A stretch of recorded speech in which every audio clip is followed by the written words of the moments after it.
जय बजरंगी ललकार बा, तोहरे नाम से संसार बा। आज हनुमान जन्मदिन वाह, हर घर गूंजे हनुमान चालीसा बा। हंदरायम जय श्री राम, है जरंगी बलि के लाम बाका।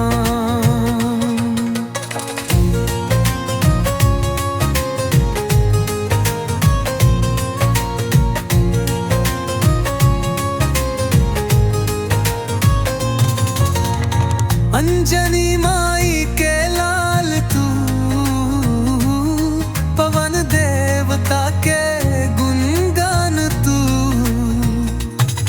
सिंदूर लपेट ले छाती पर, माला के भक्तर का श्याम तू।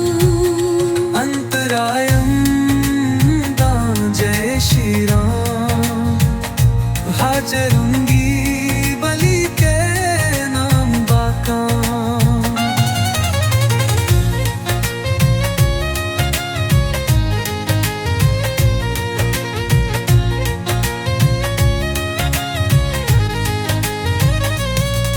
नान लला के दूत तहावेलू, सीता माई के सुरक्षात बन जैलू।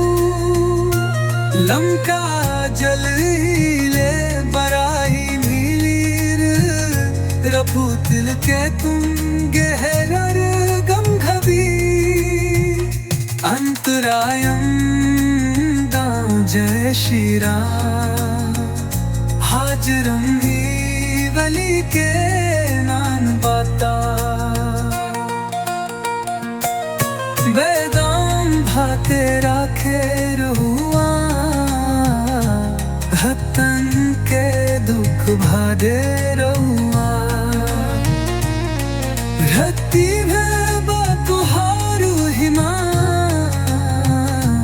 हर हृदय में बसन बांगरी माँ। अंपरायण जय शिवला, आज हमने न जयंती दा। सब दे डाले में खुंती बा, भूलो बम बम जय श्री राम। बजरंगी बलि के नाम बाकाम, दोलो बम बम जय श्री राम। बजरंगी बलि के नाम बाकाम।